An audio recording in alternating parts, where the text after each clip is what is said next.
It was the worst. There were things that I wanted to change. Oh, I did so many. I had a lot of things. The biggest one was at the end, however. Comes to the last scene, block the scene. We go out into the parking lot, and Curtis comes up to me and says, Jamie, I want you to say the line the way it was written. I started to swear at him. Every fucking swear word I could possibly think. I kicked dirt on his shoes.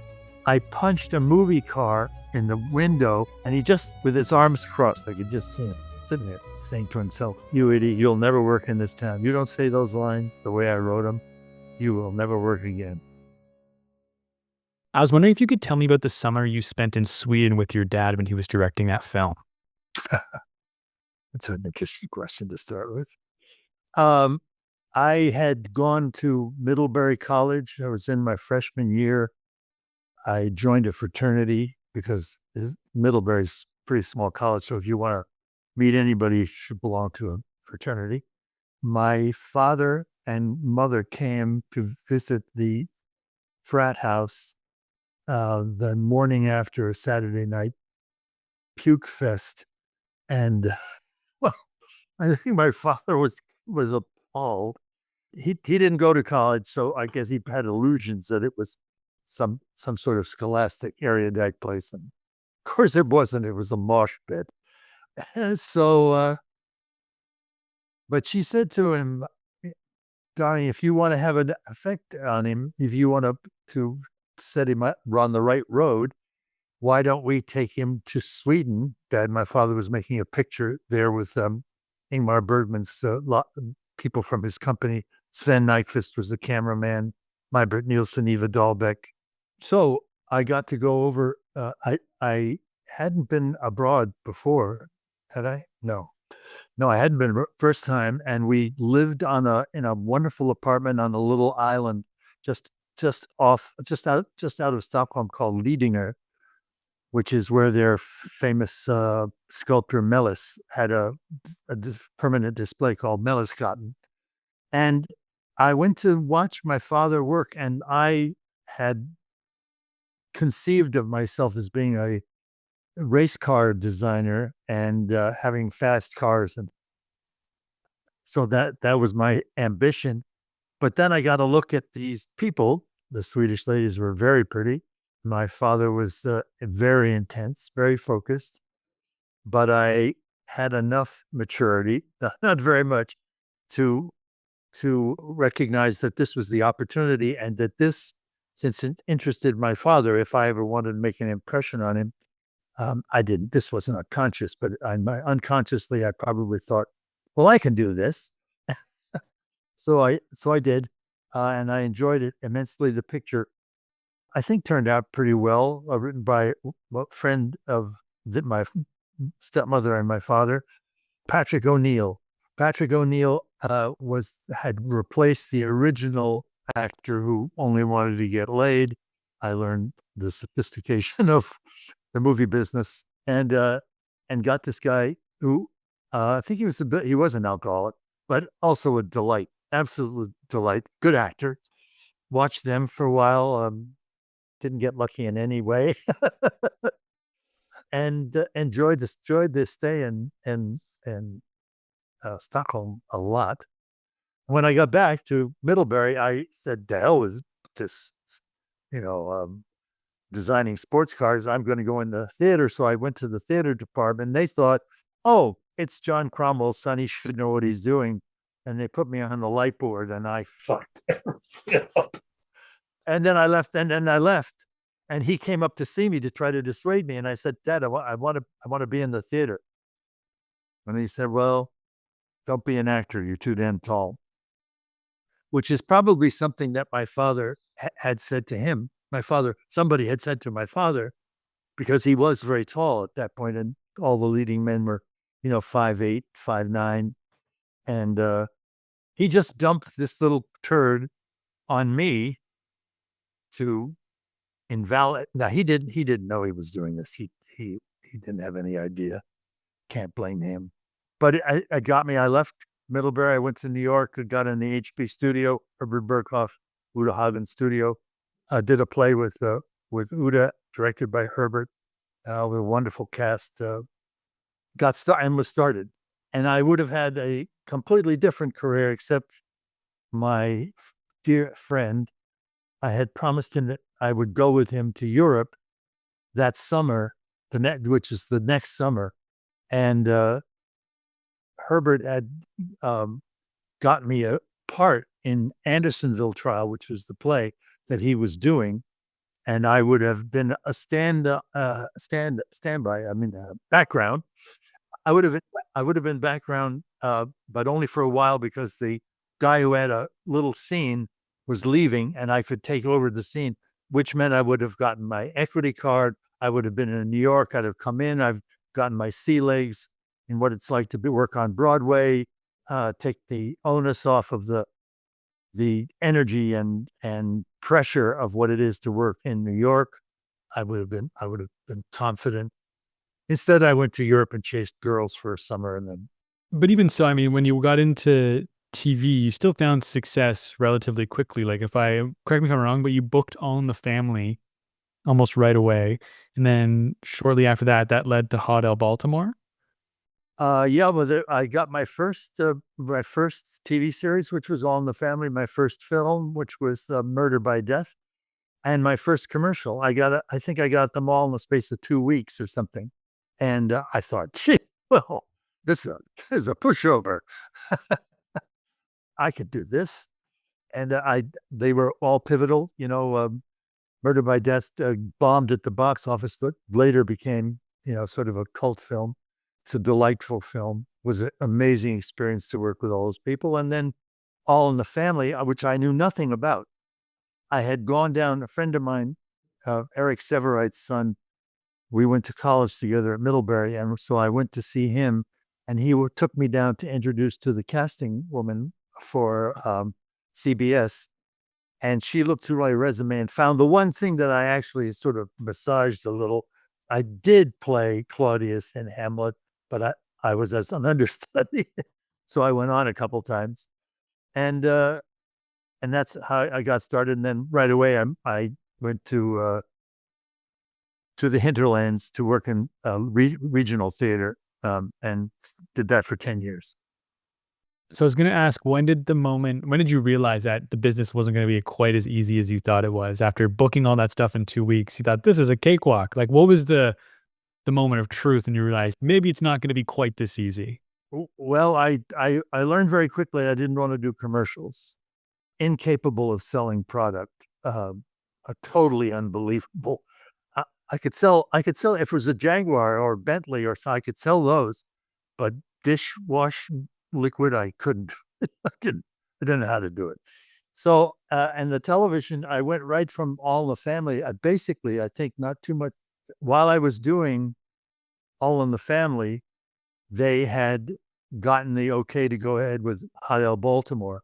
So I knew I had the Hot L Baltimore. And then the film, I didn't see how the film could fail with all those incredible people in it. I felt absolutely comfortable with them. Alec Guinness was so delightful to the both of the non-stars. Jimmy Narita, I think it was Jimmy. We were the only two. He was somebody else's chauffeur, and I was Jimmy Coco's chauffeur. Finished that film, and this is a little apocryphal.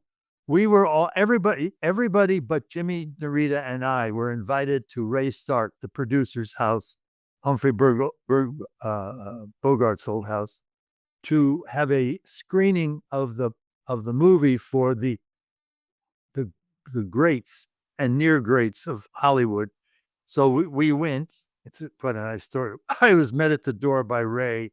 I wasn't invited, but Ellen, wonderful actress, played the secretary to Peter Falk's character, and so I was there, and he introduced himself to Ellen and said, "So nice of you to come," and then turned to me and said, "Hi, my name's Ray Stark." And Ellen said, "Jesus, Ray, he's been on the picture 11 weeks. You don't know that he knows." So we got it. It's a kind of a long story. I don't know whether you're interested in. Please. Well, the thing about it was I got there very early because my father always told me to be early. And I was the first one, actually, me and I think one other person I didn't know. I don't think it was Richard. And the house had a little sunroom with chintz sofas. And they said they after this dinner, they said, we're going to show you a scene from Murder by Death. The cast, our cast, Maggie Smith and David Niven, they were appalled because there was no time. It hadn't been balanced and color corrected. It had no music. It had nothing. So they thought, oh, geez, it's a prescription for disaster. Maggie said, I'm going to the bathroom. And when it's over, come and tell me, come out. And I remember Alec sort of going, God damn. No, he didn't swear. So he must have said something like, whatever. It was not a good thing. And Jimmy Coco and I got stoned. So I didn't mind a thing. And we went to the chintz room where everybody was standing around, and a Pablo Picasso above this high boy dropped down on wires behind the chintz sofa and revealed the screening, the projection booth. And they watched this film. And of course, they hate to give anybody success. So they laugh at all the setup lines and drown the joke out. So, of course, it had no spontaneity. It didn't build. There was no rhythm. There was nothing. And that is what opened that film. And I think that's why it got panned, because first of all, Americans don't like satire, and it was a satire. Secondly, I think there was a thing about Ray and his relationship with Beagleman. I'm not sure that had transpired yet, but I think everybody knew that Ray was defending Beagleman and Beagleman was a crook. If you're still living, too bad, man. I'm sorry. But so the evening, and then of course, Sean Connery and Michael Caine showed up. They had been doing a television show, one of them, and Michael loves doing them because he loves to talk and he has 1,000 stories. Sean hates them because he feels he doesn't play himself. He just is himself. And we stayed with Peter didn't stay, but Ellen. I almost had it Ellen's last name. Ellen stayed, and Sean's wife and Michael's wife, and Dustin Hoffman, and who else was there? Some other people. And we stayed after the Starks had gone to bed. And they sent one of the maids down to ask us politely, would we leave because the Starks wanted to go to bed. And as we're walking out, Sean turns to Dustin Hoffman and says, oh, you got to see my new car. I got a great car, a great car. And I'm thinking, well, I don't do Sean Connery, obviously. I thought it was going to be a Ferrari or some, beautiful old car. And it was a AMC Pacer. And of course, Dustin Hoffman's mouth dropped. And he said, that's it. That's my new car. Isn't that great? And I thought, because they supply the car so that if you get drunk, you don't hit a telephone pole on the way to your hotel or your home. So Sean just pulled a Mickey out of both of us as we sat there dumbfounded as he drove away in his AMC Pacer. And that was my introduction and my only Hollywood movie party. So after this Hollywood movie party, then do you think I've made it? Like I'm in with this crowd now, or like how do you feel leaving that party? No, I think what Jimmy and I did getting stoned, nothing passed the Stark. So I think that either that or that he had a bad taste in his mouth and I was the least formidable person he could take on. And it wasn't so much him as his casting director. And I think they said, don't give him any more parts. So suddenly after doing this big Hollywood film, there was no work, none at all for us, what seemed like my first dry period. So it seemed like a long, long time. And then I got this picture called Tank.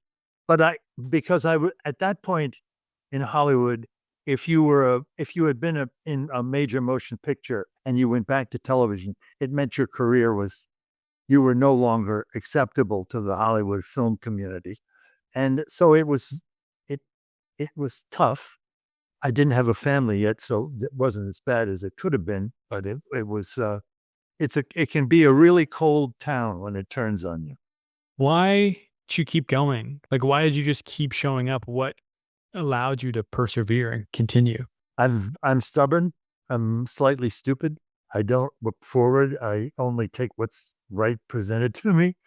It was I got enough work in television. After High L Baltimore, I did, I think, 3 more of Norman's shows. But then I would do various other things. And my agent, Rhode Diamond, wonderful, wonderful woman, great agent. She would talk to the casting directors and say, what about Jamie Cromwell? Then no, she said, no, no, no, we don't want him. He's a television actor. She said, no, no, but he's been in the theater. He's done Hamlet. He's been done blah, blah, blah, blah, blah, blah. And what would happen was I would be right on the cusp of going to New Hampshire to open a bicycle store when I would get a job. And no matter how small, how trivial, I had a job, I was working. So I just developed a very thick skin about what the industry holds out to people. My father actually got blacklisted because he threw a party for, I think my mother had just finished a film, I think with Randolph Scott. I have two mothers, my stepmother, Ruth Nelson, and Kay Johnson. This was with Kay Johnson. He was with Kay Johnson. That's my mother, bless her heart. And they had invited people from the Moscow Art Theater, and they were telling a group of the assembled guests how they work it in Russia. They take the graduates from the conservatory and they send them out to the hinterlands in Russia so that the hinterlands that they get the very best young actors, and the actors have a chance to develop their craft without the pressure of being in Moscow and having to compete with all the other actors who've been there a longer time. And they work their way into Moscow. And my father said, "Oh, that's the way to do it. What do? We take the best and brightest from Tech, from Yale, from Northwestern, and we give them television show or a movie. The movie bombs. Hollywood's through with them. They they they get they get no phone call from anybody because you're only as good as your last picture." Luckily, the pictures that I did get to do mostly were well received, and there were ups and downs, but for the most part, when I started working in film, of course, it was different after Babe. So my father had a house in Oregon, and he went down to the mailbox and opened Life magazine, and there across the both pages was a sequential group of photographs of Adolphe Maujoux testifying before the House Un-American Activities. The biggest communist in all of Hollywood was John Cromwell. Now, my father had been the head of the Hollywood Democrats, which was a liberal Democratic club. I don't know what they did, but I suppose they raised money within the community. And he left when he became the head of the Screen Directors Guild. And they moved a little to the left. They became sort of pink, I would say, progressive, not even pink, progressive. And so, and he had left New York before the communists really infiltrated New York. So he didn't know anything about it. So he went down and testified. He testified at the same session as Bertolt Brecht, testified so expertly and so competently and bamboozled them to such a degree that they gave him a commendation. The only communist they really had was Bertolt Brecht, and they gave him a commendation for his cooperation.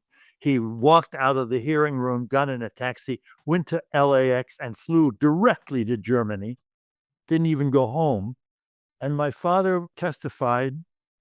He had nothing to say. They knew he had nothing to say because they always knew what people were going to say.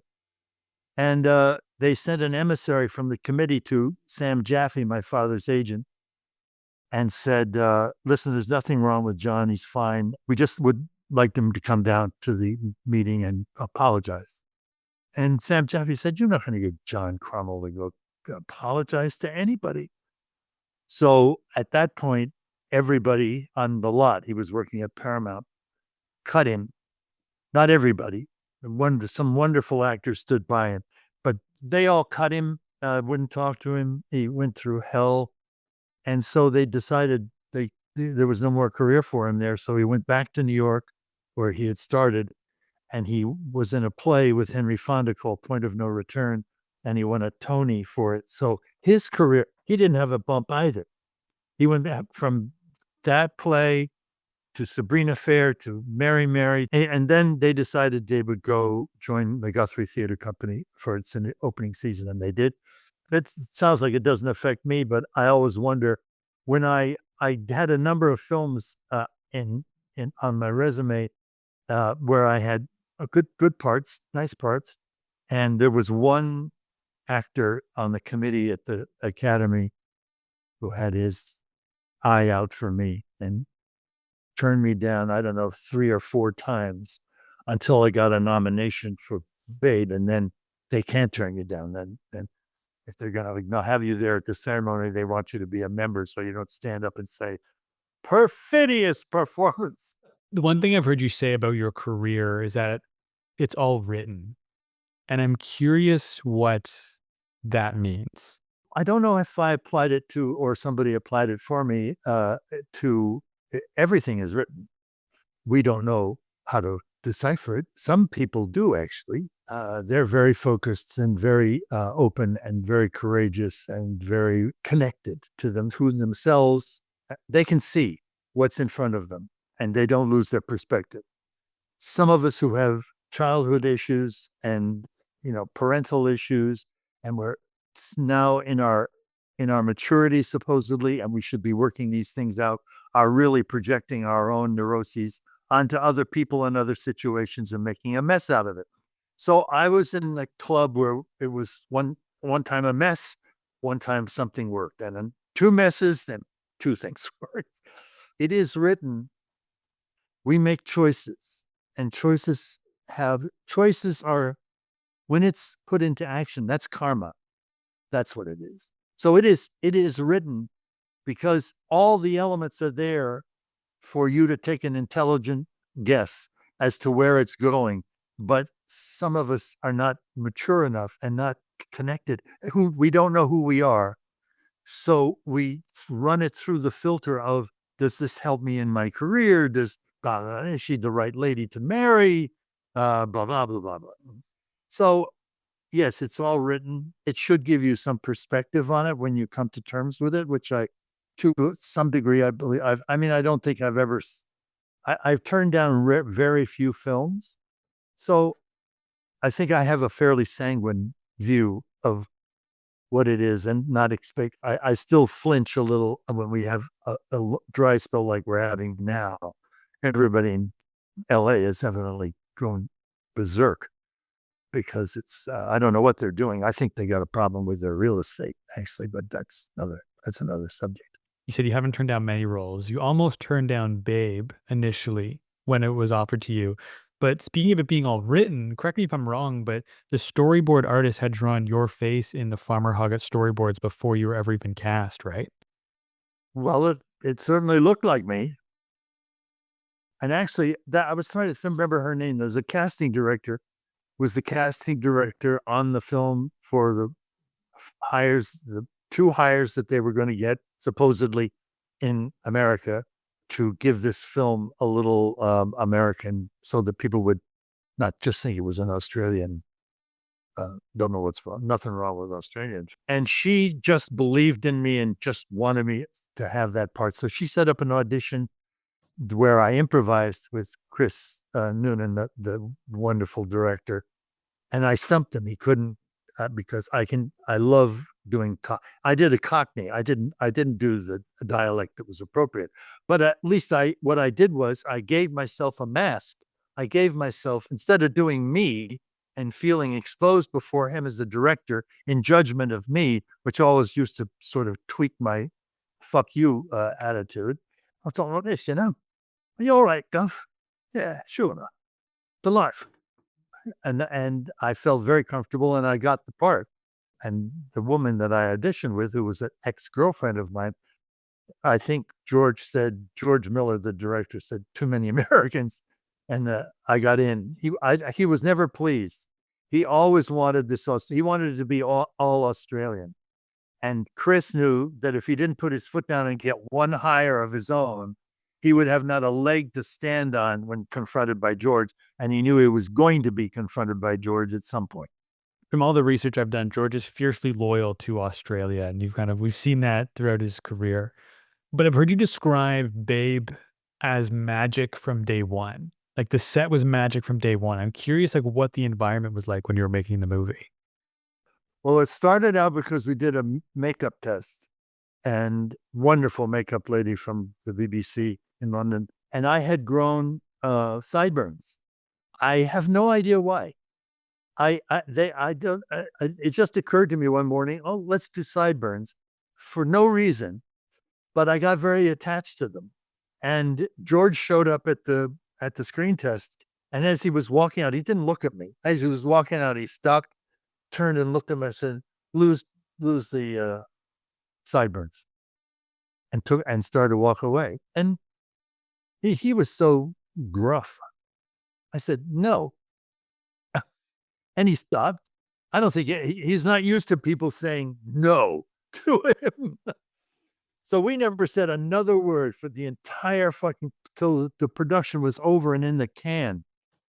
But I felt empowered by my own irascibility.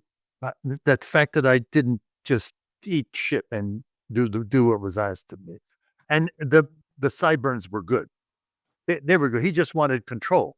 That's what I get. So then we started on the film, and yeah, as the film, the wonderful cinematographer captured it, it was the most beautiful place. The wonderful place in Australia, wonderful little town, a little tidy town, wonderful digs where I stayed. I stayed in a place, and black cockatoos, 100 black cockatoos came to this magnolia tree and lighted it in the morning. And I love Australians. They're saying no worries. It's really, it's like we can do it. We can, yeah, we can do it. How it doesn't matter how hard it is, we can do it, and they do. They get it done, and they were charming and loved the project. We used to sit around at dailies, and the crew would take bets on which of the sheep were animatronic and which were not, because when the second said cut, the real sheep would hold their heads up and look around, and all the mechanical ones would go. "Mm."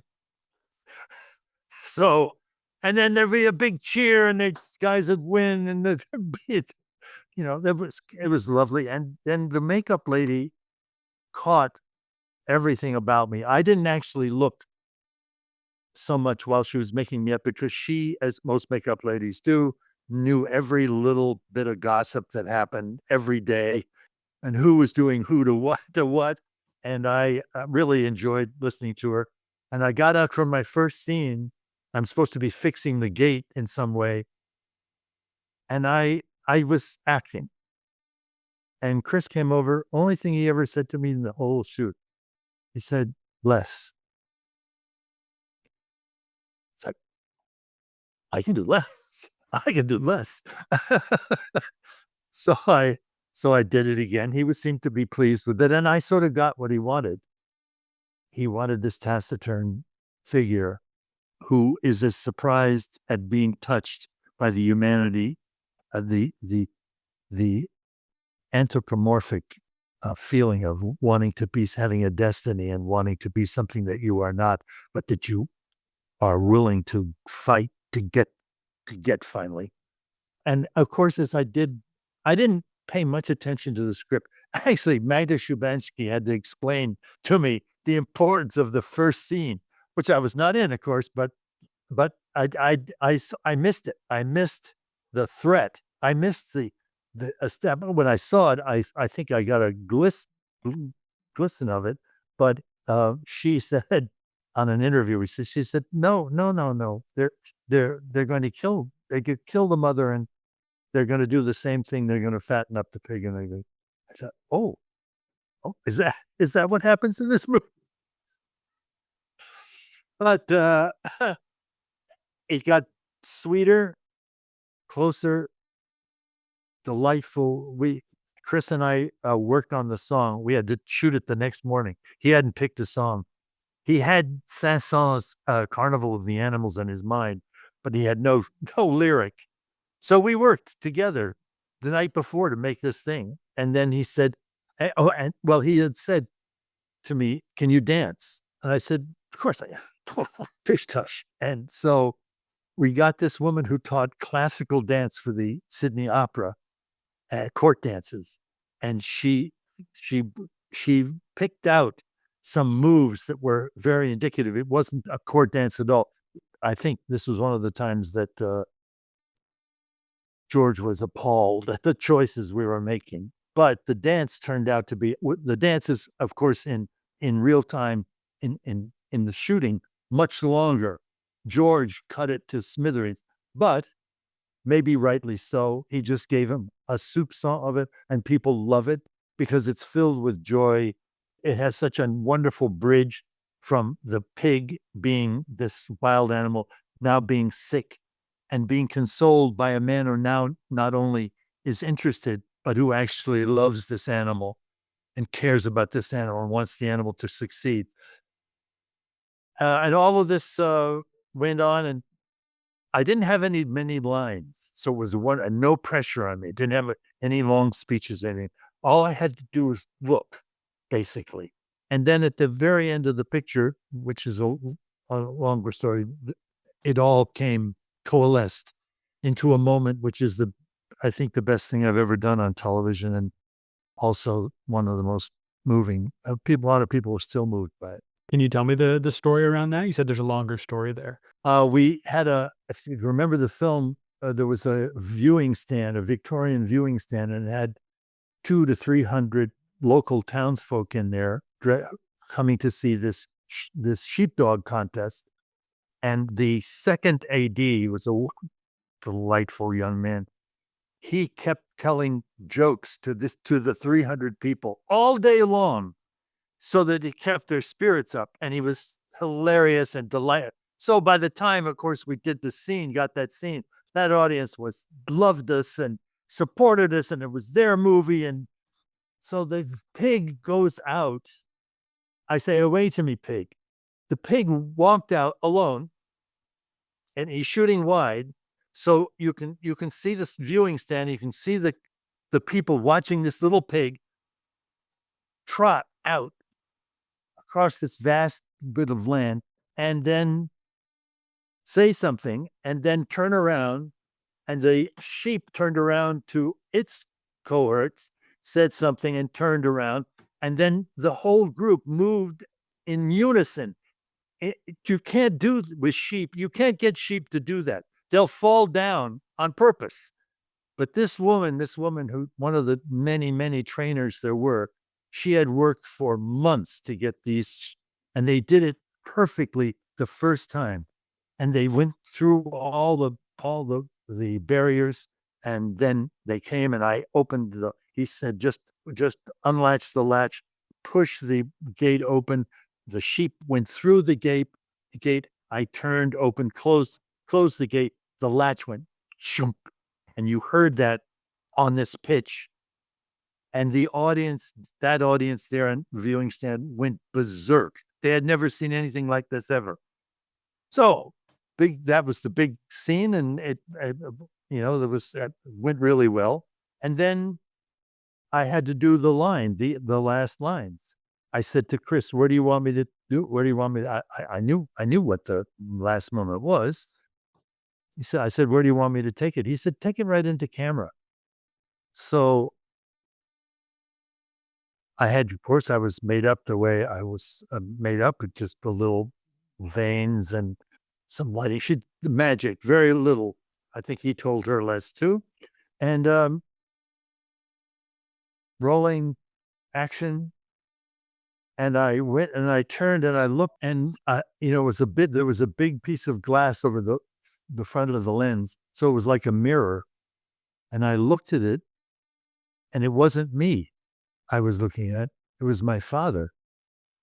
She had made me up like my father to actually accentuate the parts of me that looked like my father that I embraced as my father. And I looked and I said, "That'll do, pig. That'll do." And what I heard when I said the line was, "That'll do, Jamie. That'll do." I heard my father acknowledge that I had actually made it through a picture without losing my temper or withdrawing or getting anxious. I had said to myself when I got the job, the film is not my responsibility. I can do this. I can support these people and these animals in making a wonderful picture. Just no ego. Forget about me. It's got 17 lines. What the fuck? What can anybody do? So I had done what I did. It made a huge difference because I think that's why the film was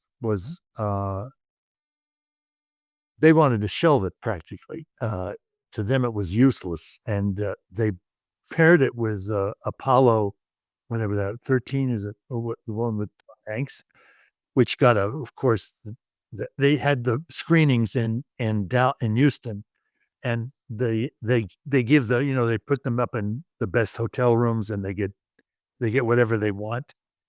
So they were on the bus going to the airport, towards the airport, and they said, "Listen, we have this little film about a pig." And they told me afterwards, everybody in the bus went, "Oh, Jesus. Oh, Jesus. We have to watch it."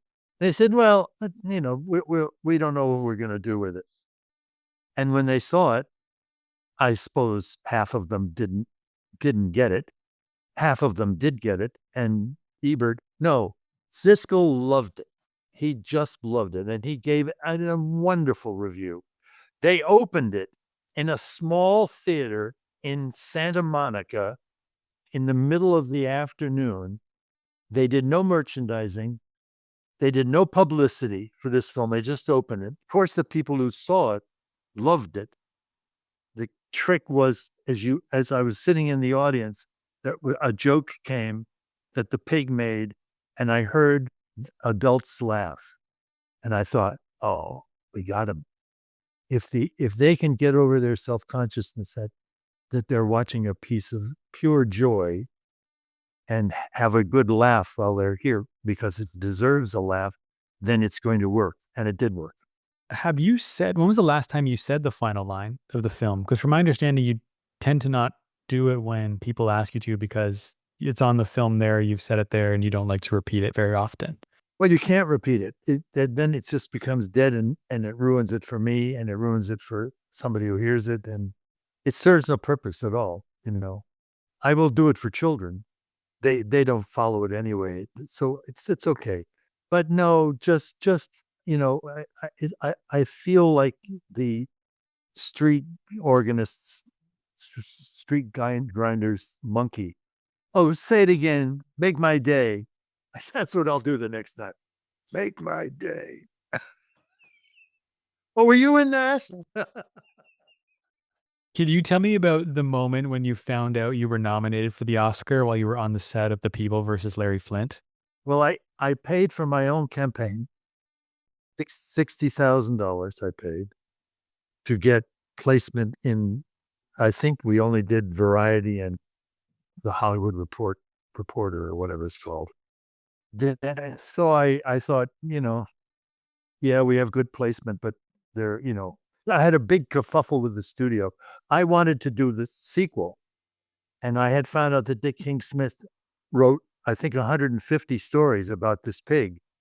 And I had an idea for the one that I wanted to do, which was the one where the pig finally talks to humans.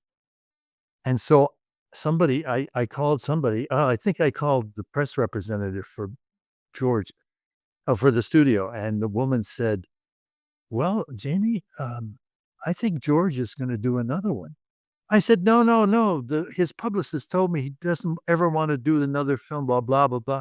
She said, "Yes, but I think he's going to do another one." So I called the studio. They said, not only is he doing another film, but if you're up for, we're going to put you up for leading actor. And I said, but I'm not the leading actor. The pig is the leading actor. I am a supporting person. I want to be in there in support of the pig. So he said, if you do that, you cannot use any image of yourself as Farmer Hoggett and various other things. They just wanted to shut me down. Didn't work out. So I'm doing this movie with Milos Forman, who I adore. I adored. Wonderful, wonderful. And I didn't know that it was the day that the nominations were being announced. So I'm working with a group of actors on the part that we in the courthouse there with Larry Flint. And then this first AD calls a halt to the shooting. Milos came forward and said, well, announced that one of our actors has gotten a nomination for the Academy Award for his performance. And I was poleaxed, and he had champagne, and everybody stopped and came over and congratulated me. It was handled as sweetly and as graciously and as generously as any gesture I've ever seen. And as somebody said to me, or said to the group of us who were nominated for Academy Awards that year at the Academy Award luncheon, getting chosen by your peers in the first round of voting is the Academy Award. The prize itself is just merchandise. It's bought. It's bought by studios that realize it represents millions of dollars of box office. So let go of the fact that you're chasing the statuette and get the fact that your peers have said that you did one of the best 5 performances of the. Now, I dislike the Academy for their methodology in choosing. It should be chosen by the top 10 actors, and they should vote among themselves. You can work it out. They can't vote for themselves. They have to vote for somebody else, and you have to have a clear majority to win. And it's nicer even if you have consensus. You could make it consensus. And then all 10 or 5, get up on stage and say, we, the actors, the nominated actors, want to acknowledge what we believe is the best film of the year, because there's no comparison between one film and another film. You can't compare them. If they're good in spite of people making comparisons. So I sat right behind Brad Pitt, and as Richard Dreyfuss said to my wife, he was nominated for Mr. Holland's Opus or Mr. Holland's something.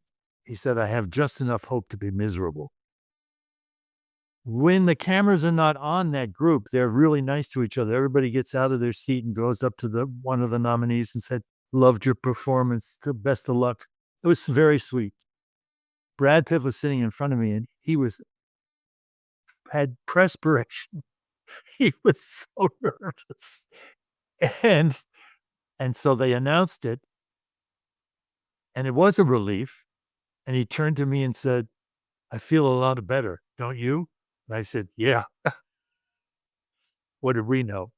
And I always felt that the film was good enough and the performance was good enough, even though they had very few lines. But because it was a kid's film, that's what they say. They didn't have any idea what it was. They pissed on it.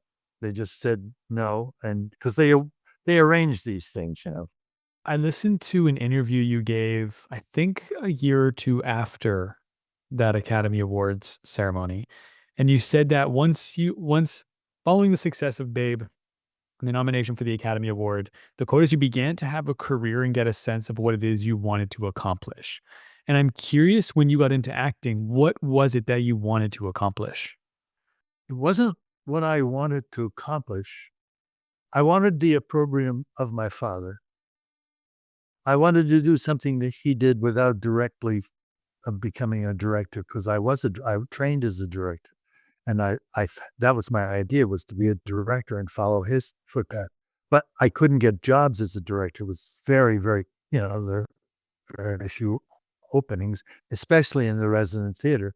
And so I did acting because I could get in a company and be there. They used to hold companies in those days, and you could be there for a whole season. Then after it was over, you went into New York and auditioned at TCG, Theater Communications Group, to get another season. And that's the way you learned your craft. You learned your craft and I directed a couple of plays while I was under contract to the Cleveland Playhouse or Center Stage in Baltimore.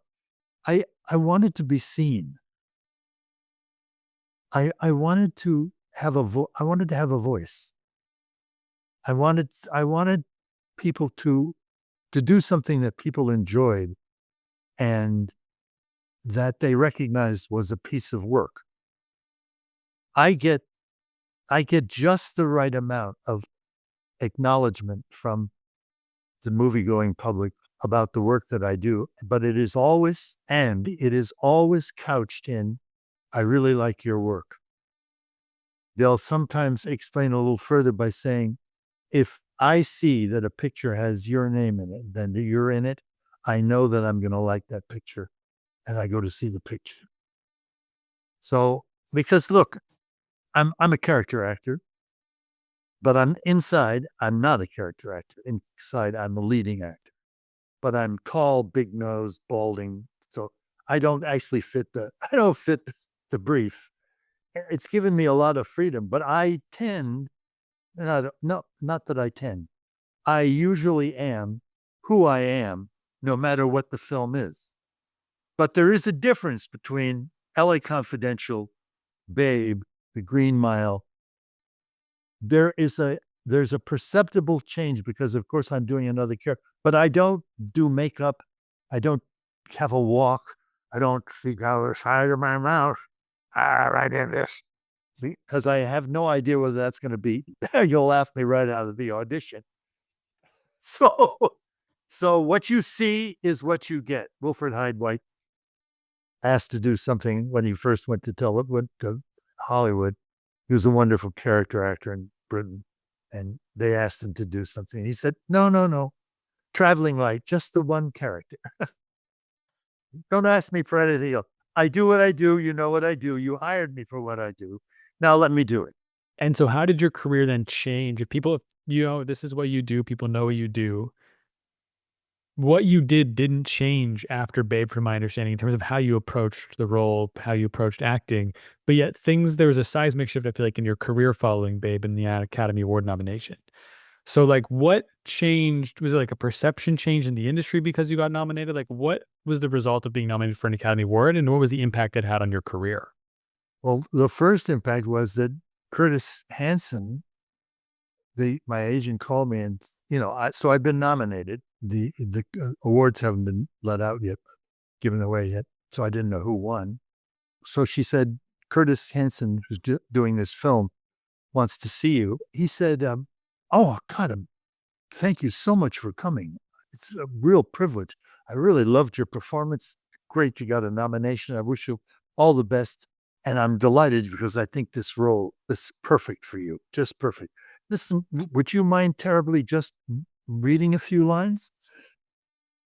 I thought, no one ever asked me whether I cared before. They just said, "Here are the signs. Come back, go outside and come back in 5 minutes and amaze us. And maybe we'll think about saying yes." So he did. I did my Irish, and he knew. He already knew in his mind. It was just that was a little. He was a really smart fellow. He knew that you had to say very little or do very little to get an actor to expose who he's going to be on set. Not the performance that he's going to give, but who he's going to be. If he takes umbrage at something like, "Would you mind reading?" Say, "No, I'm sorry, I don't read anymore." It never occurred to me. He liked it. Then I proceeded to do this film, which was it was just about it was it was the worst. I kept my nose clean. No, I didn't actually keep my nose clean. I got it. I did a lot of I he was very hard to fight with. There were things that I wanted to change. So I come down to this is an example. I come down to the set for my first, and we're inside, we're interviewing the four black kids who supposedly committed the murder. And I looked over at a guy and he's ashen. And I said, what's going on, man? You look terrible. He said, you won't believe it. You won't believe it, what Curtis did to me. I said, what did he do?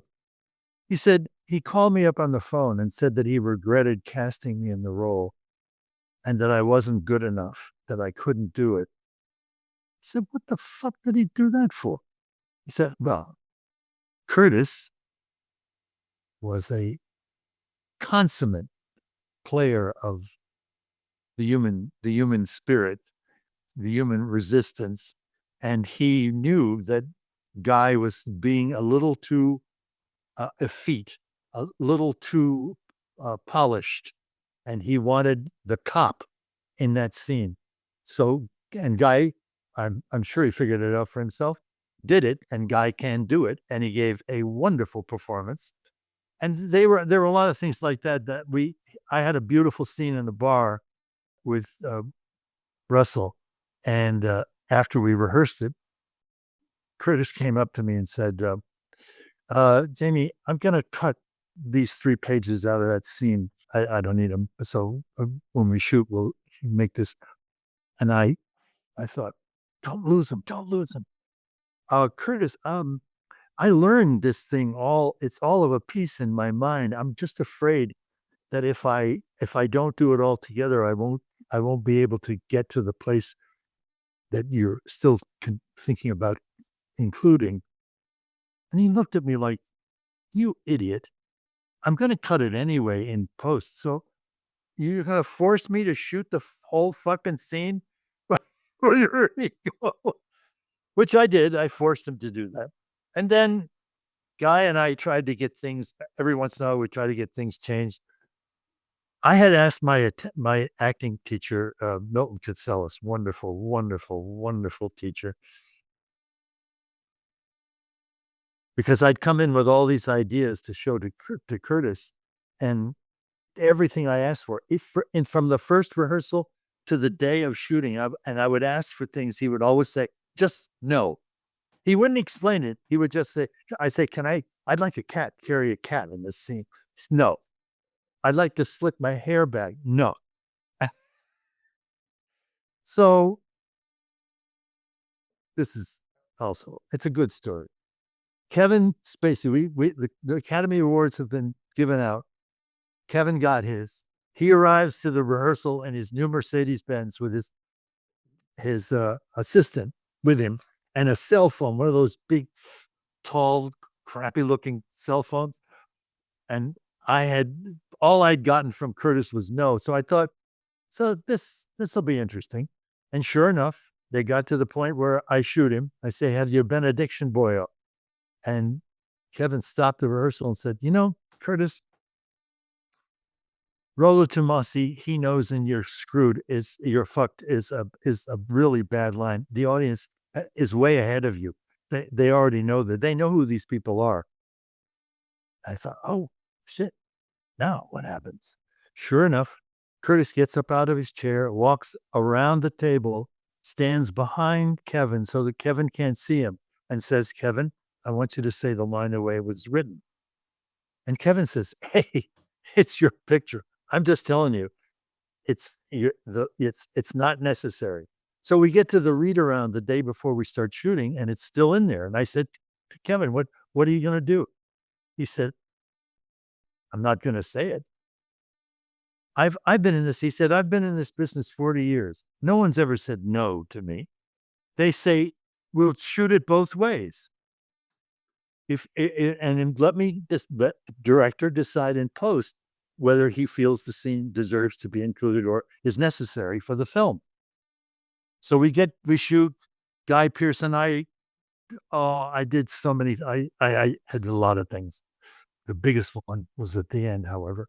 And so it comes to the last scene, and I have stabbed Russell, and Guy is wounded.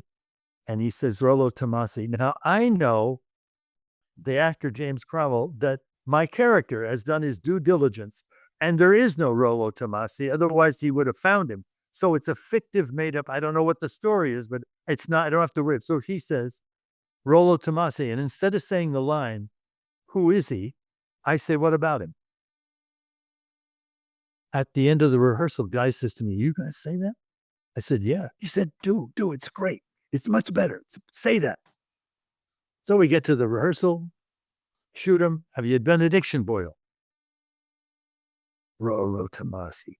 And he dies. No, he doesn't die yet. He's already dead.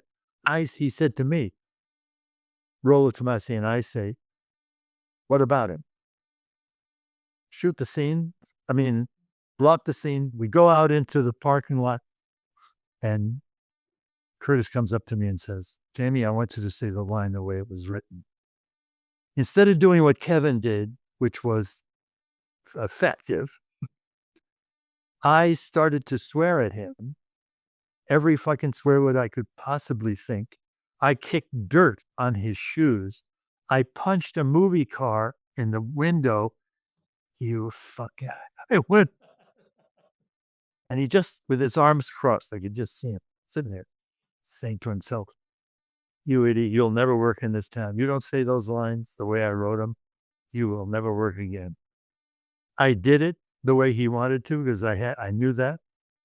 And it didn't make any difference. My line was not right. His was right.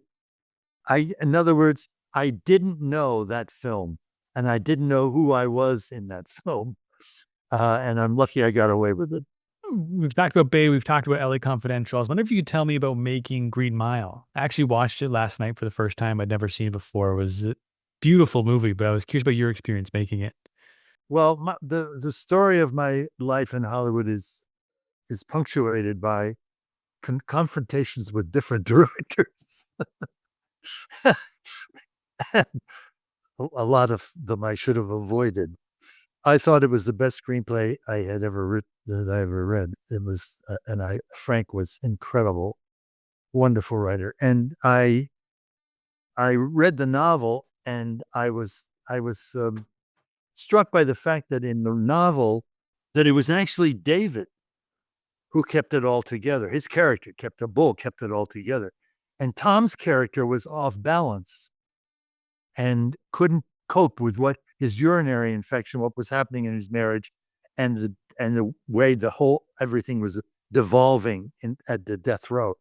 And so I went back to see. I had a meeting with Frank. I said, look at these scenes and tell me that these scenes are not written with bull. It makes a difference because it makes Tom's character more sympathetic to the fact that he can't cope, and that Bull is taking it up, and it accounts for Bull's clarity and focus and smartness. And he said, yeah, that's really true, but they should be included. Got to the read around, and he had included them all right, but he'd given them all to Tom because, of course, you don't show up on a day before a reading with your lead is Tom Hanks and say, Tom, I'm taking the lines away and giving them to David Morse because that's going to be bad. So we did the scene, and again, that was one of my stupidest things.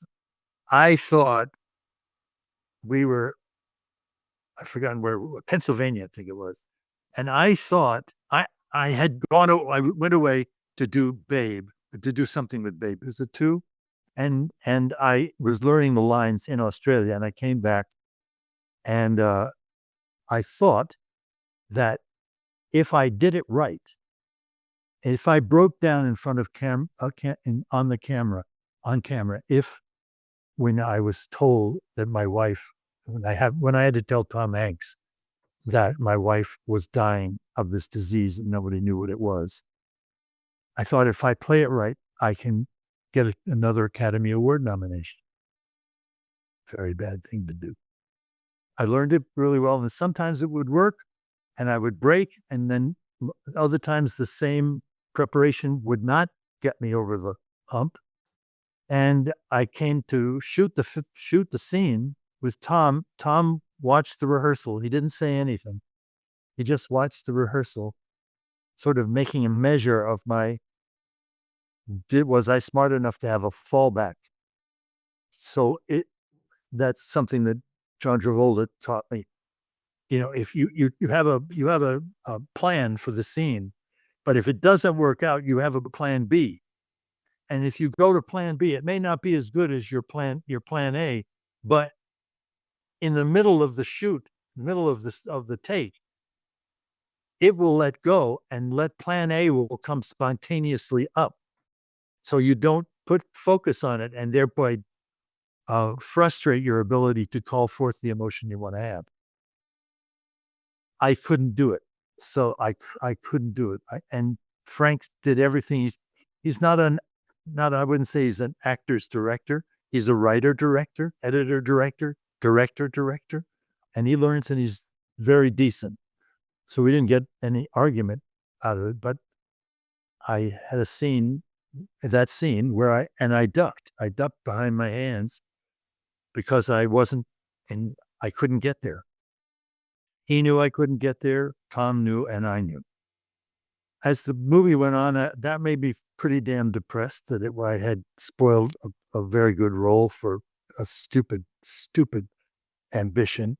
And then got to the scene where we take Michael Clark Duncan to my wife, and he breathes in the illness, and she recovers. And I, sitting on the bed next to her, watch this gobsmacked. And I found in the middle of the take, I had one or two things to say. In the middle of the take, I was just overwhelmed by the beauty of Michael Clark Duncan and the actresses. And that scene, of course, worked. And it was my character, but I didn't force it. So I learned a lesson not to have ambitions other than to be there now, to show up, to listen, to respond, and to get the hell off the stage. Do you think had you not had your prior Academy Award nomination that you wouldn't have come into that scene with that ambition? I wouldn't have an idea that the part was worthy of it. I thought it was because knew how slim my nomination had been. It's a part with 17 lines.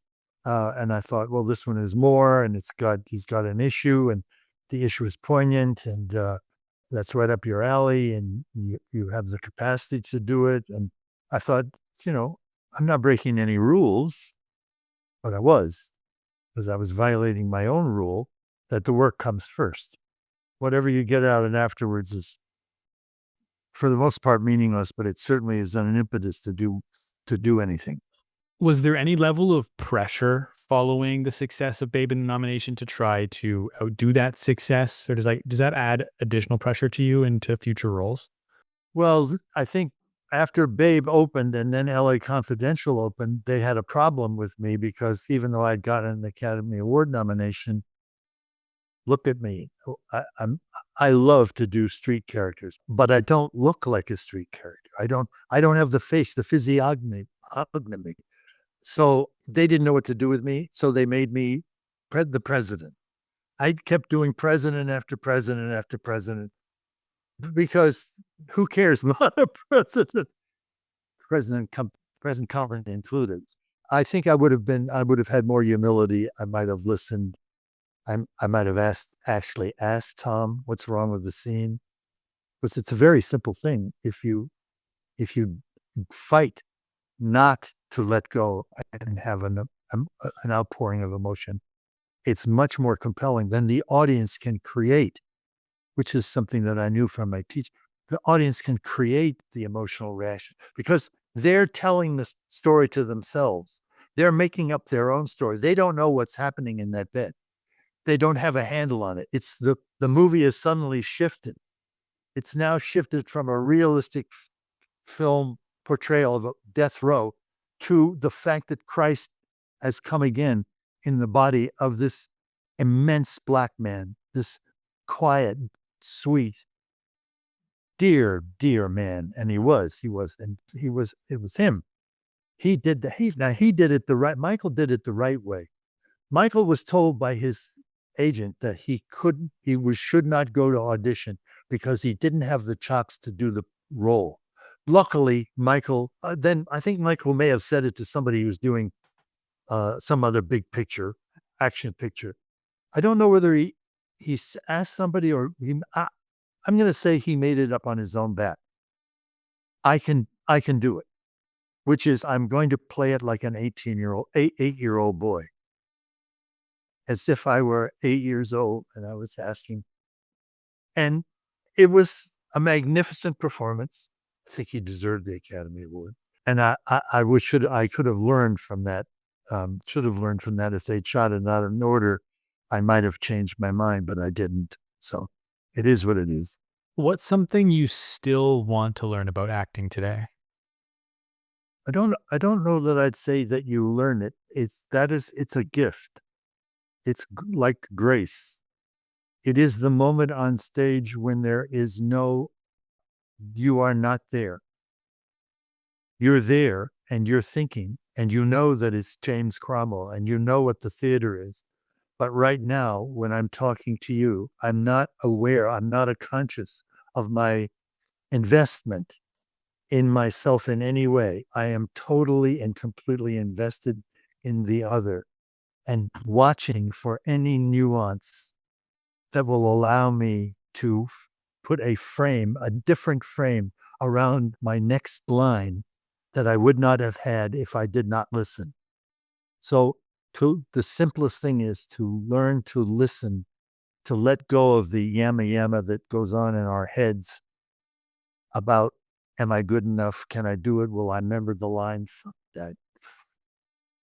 They've been with all kinds of people who have done a whole lot of worse things than I have, and they've made it through and the pictures come out all right. Just leave yourself alone. Be grateful for where you are. And as Jimmy Cagney said, there's nothing to acting.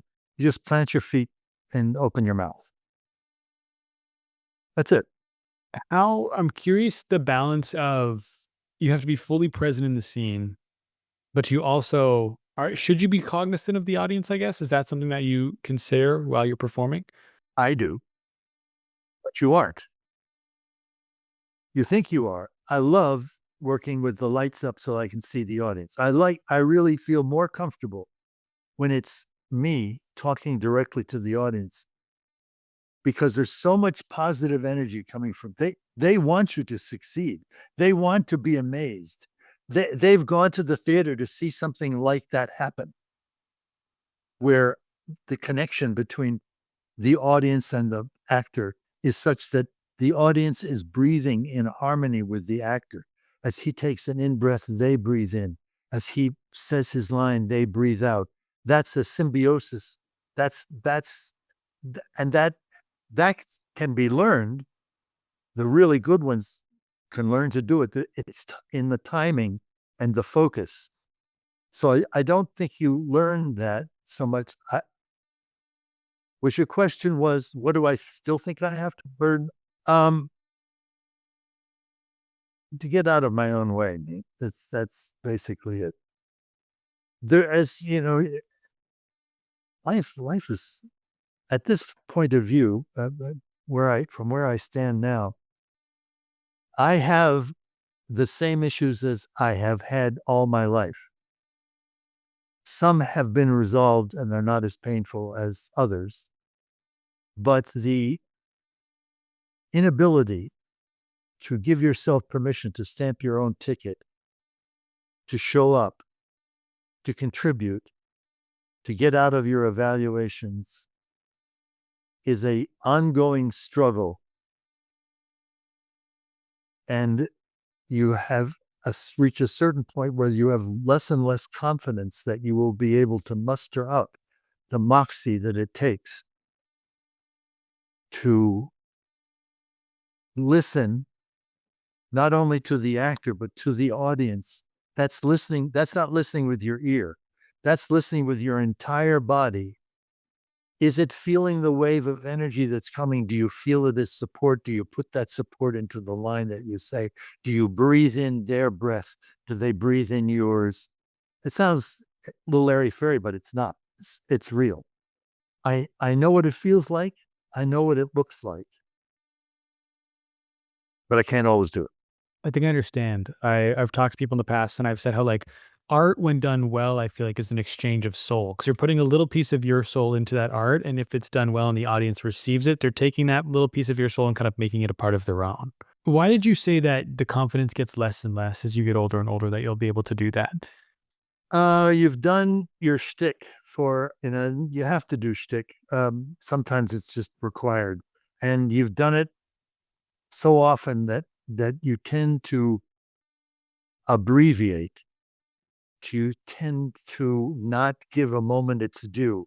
You tend not to have the confidence when asked the question by the other actor, when the camera is on you, to look that character in the eye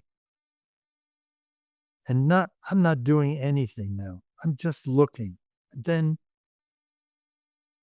right there, turn away to keep that process going. So the audience is now inventing a story as to what's going through your head and how you're going to respond, and then resolving something in your mind as to how you will respond, and then turning back to them and go, uh-uh. That timed correctly is revelatory. That's a sweet laugh. That's that's make my day in in 3 times. It is capturing the air that exists around you all, and breathing it in and breathing it out. Is it easier to tell when you've kind of nailed a scene to that effect on the stage when there's a live audience? And does it get harder to kind of know if that's gonna come across when you're shooting something like a TV or a movie where you don't know how the audience is gonna react until later? Well, there is an audience. There's the crew, there's the director, the producers, there are makeup people, there are other company members, there's the person you're playing for. All film does is allows them to make a more what's would be the a scene with a creation with more verisimilitude, more realism, and because it's on film and because it's malleable and it's not a performance and you haven't done it before, you can actually take the risk of not knowing and of jumping off of where you are and where you think you're safe into something unknown.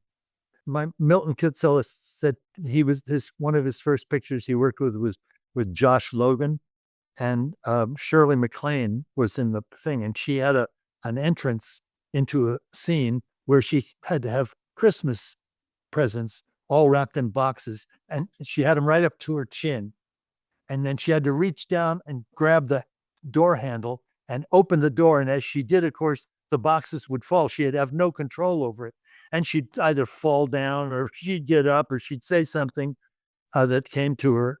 And my Milton was an AD, and so he thought, I'll help Shirley out.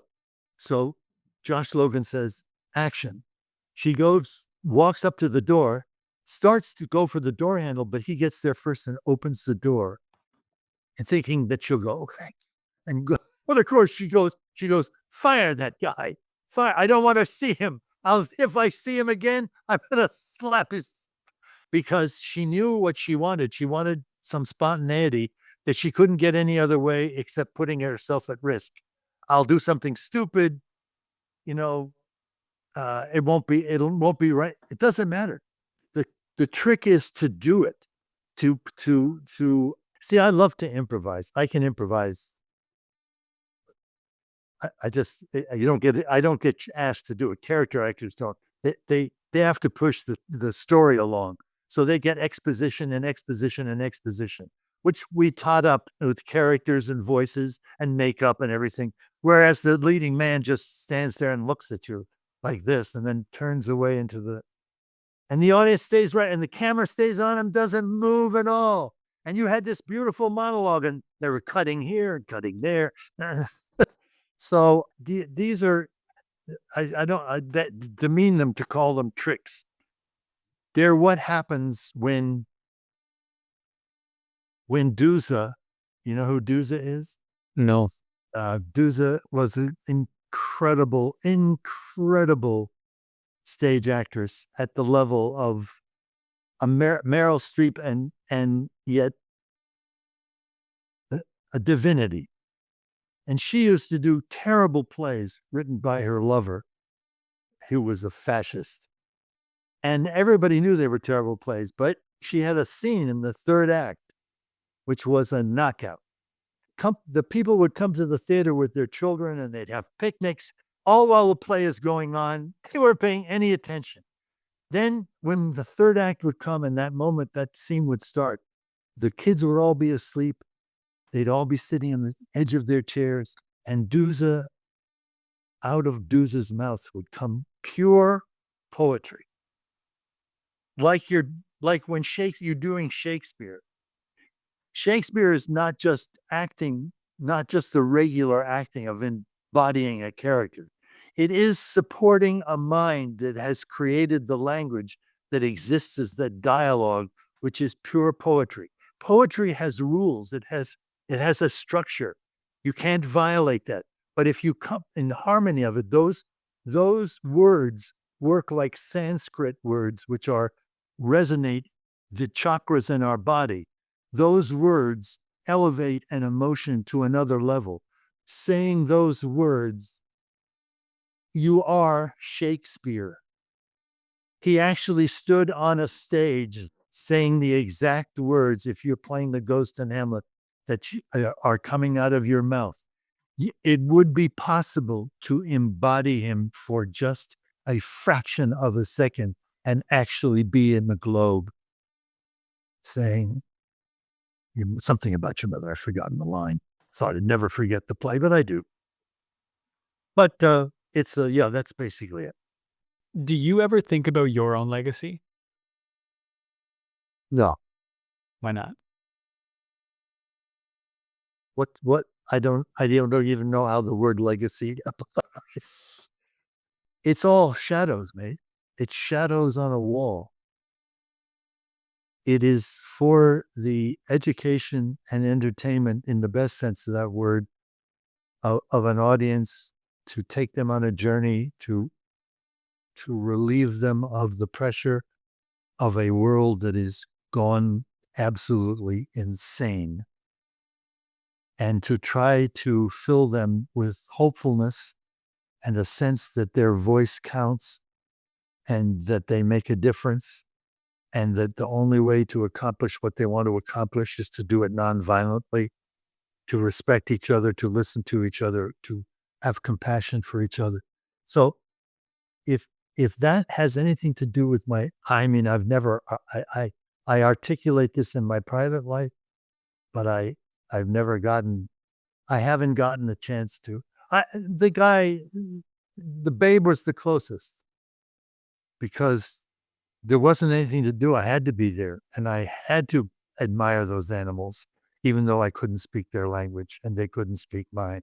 And I could dance for him and make this pig feel better. And there is a relationship between human beings and animals, and they do matter on this earth. And we have no right to assume that we have the right to take their lives, that their dreams mean nothing.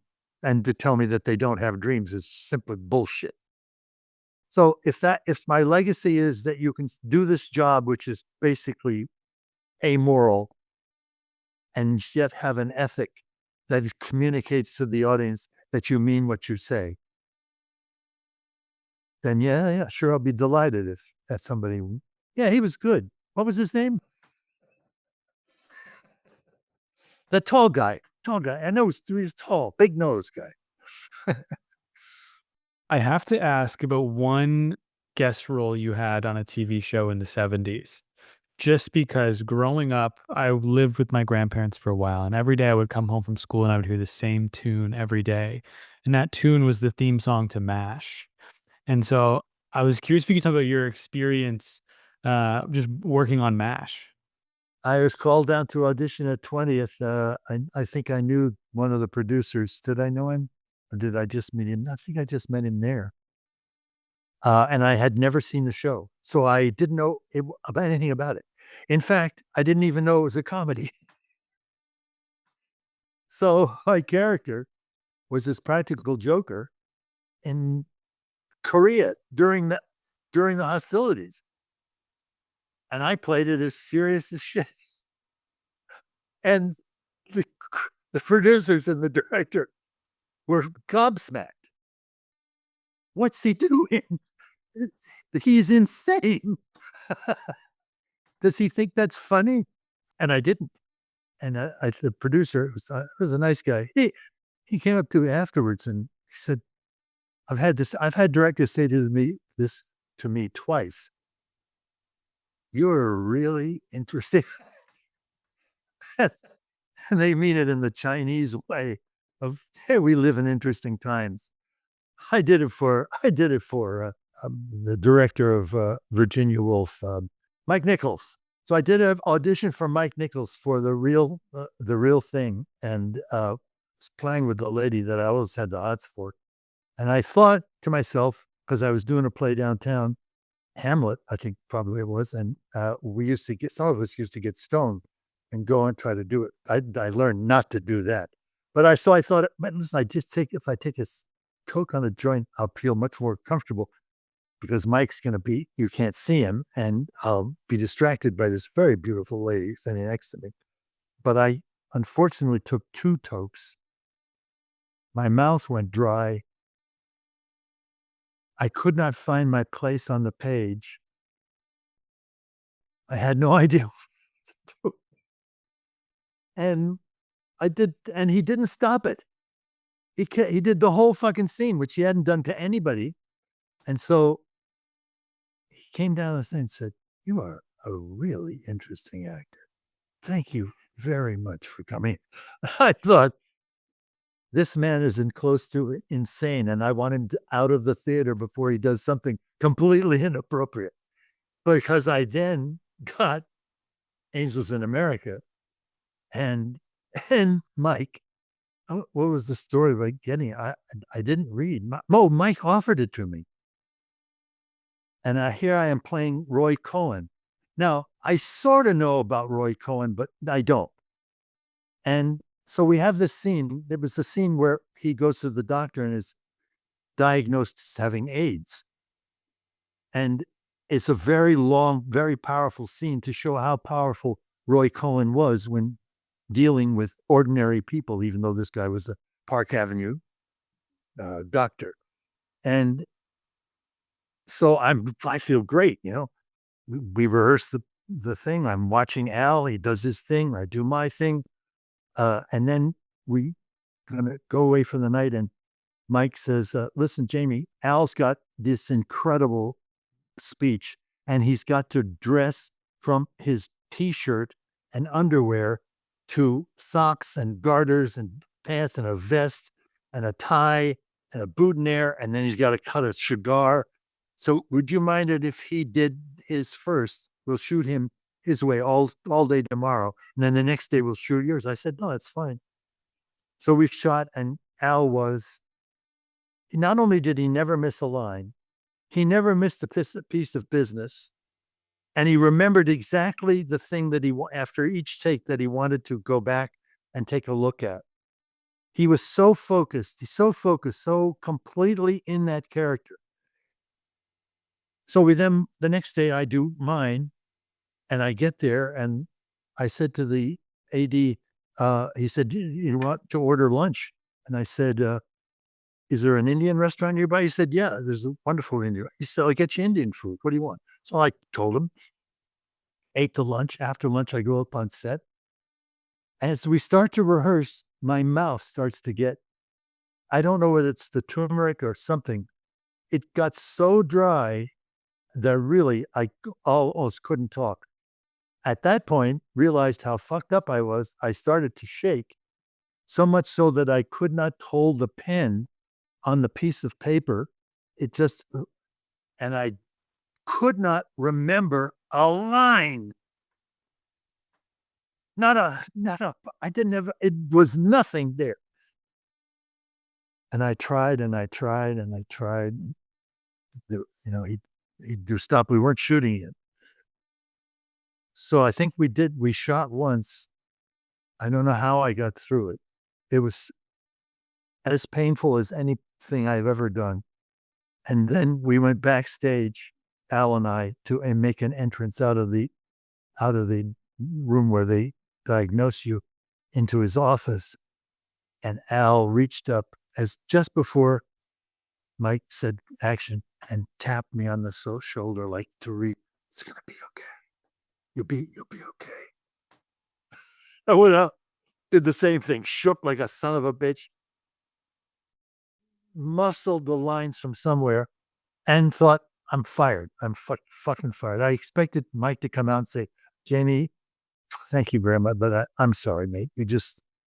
You can't handle this, and I made a mistake, and please forgive me. And the door is that way. And I forgot all about the movie in total until about 6 months later, get a telephone call from Mike Nichols. He said, "Hey, Jamie, how you doing?" I said, "Oh, I'm doing okay." And he said, "Well, listen, we're having a screening of the film at ICM, if that's what they are, ICA or whatever they are. And I'd like you to come see it." I thought, "Oh shit, they've cut that scene." And no, I know I'm not in the picture. I said, "Yeah, sure, Mike, I'll do that." He said, "And by the way, we're using and your scene to sell the picture." I said, "What?" He said, "Yeah, you and Al. We're using that scene as the trailer to get the pictures." I was awful. I go to the screening, I watch myself, and I realize that my personal genius is not only am I so pig-headed and so wrong about so many things, one of which is the performance I'm giving and its appropriateness to what is supposed to happen in the scene. So instead of being this cocky Park Avenue lawyer, which I thought I was doing, I was a scared, shitless man confronted by one of the most venal, nastiest men that ever lived in this country. And it worked. Had nothing to do with me whatsoever. So I thought, probably better I do less thinking and more being. Can't remember that lesson either. I still do it. In your IMDb profile, you're wearing a shirt in your picture that says "Dare to be an artist." And I'm curious what "Dare to be an artist" means to you. Dare to be an artist was an expression from my teacher, Milton Kitselis. He used to say to the class, I was in Saturday class, people in the industry who were doing well, they were working regularly, they had come to terms with their craft, but they just felt that there was something more that they needed. They wanted that to be able to create that intimacy, which makes for really fine performances. And I was one of them. And he had a Shakespeare seminar and he handed out those T-shirts. And it's a very subtle, very powerful, very profound little statement. First, it's about daring. It's about having the courage to jump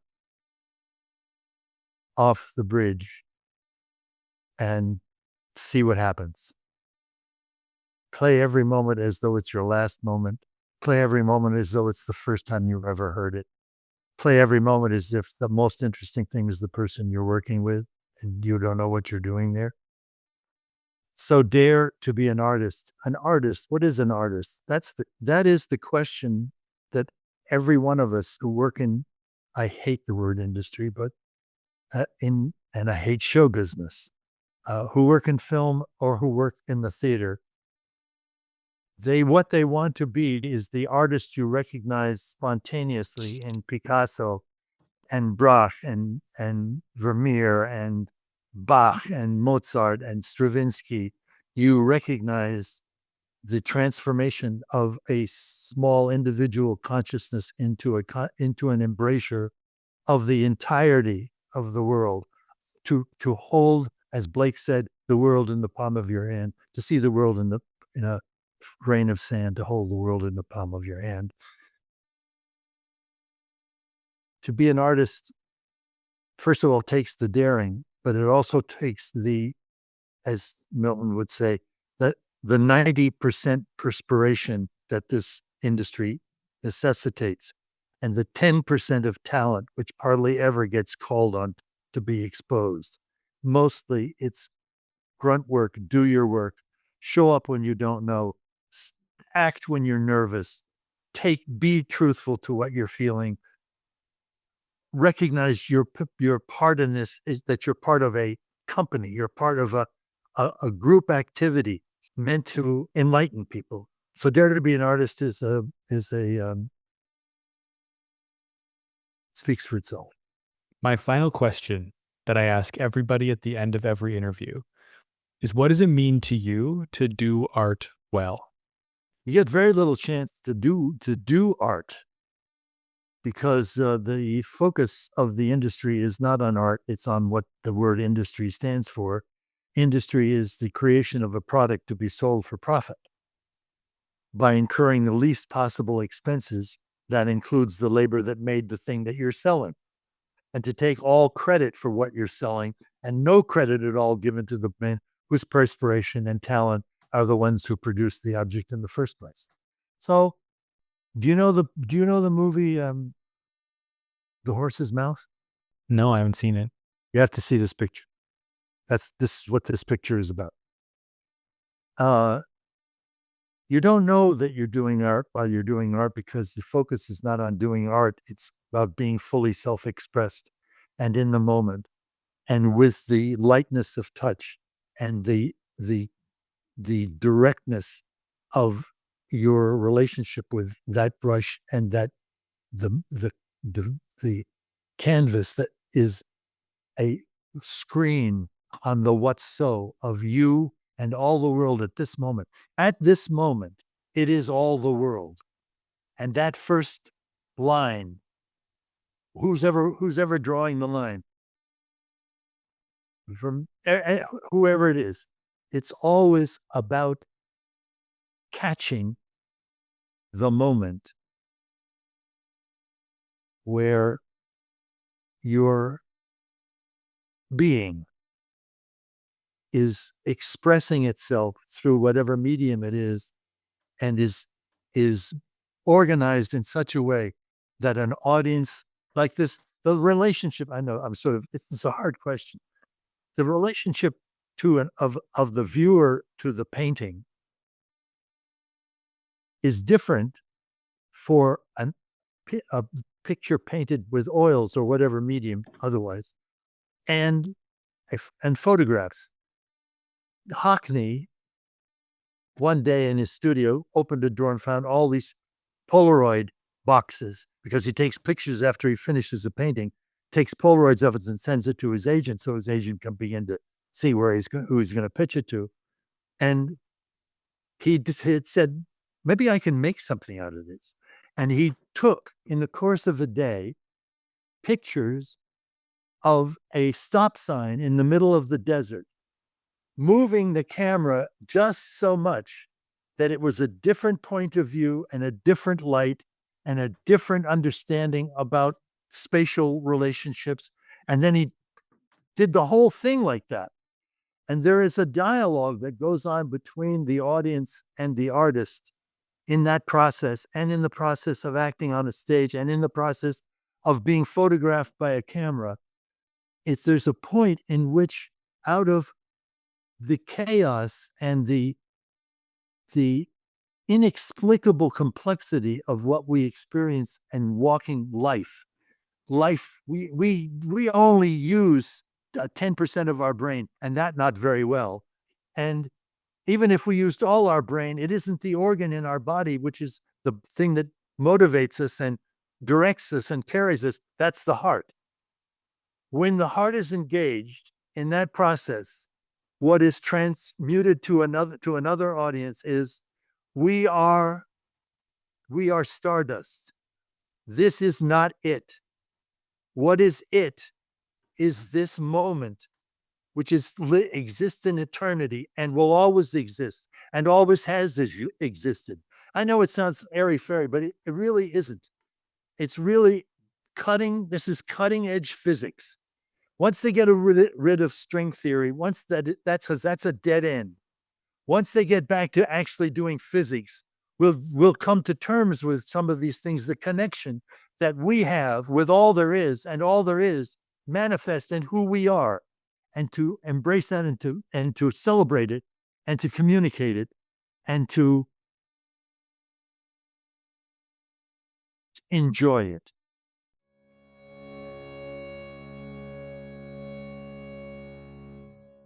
Thanks for listening. Make sure to subscribe, and if you enjoyed my interview with Jamie, do me a favor and send it to just one friend who you think would like it too.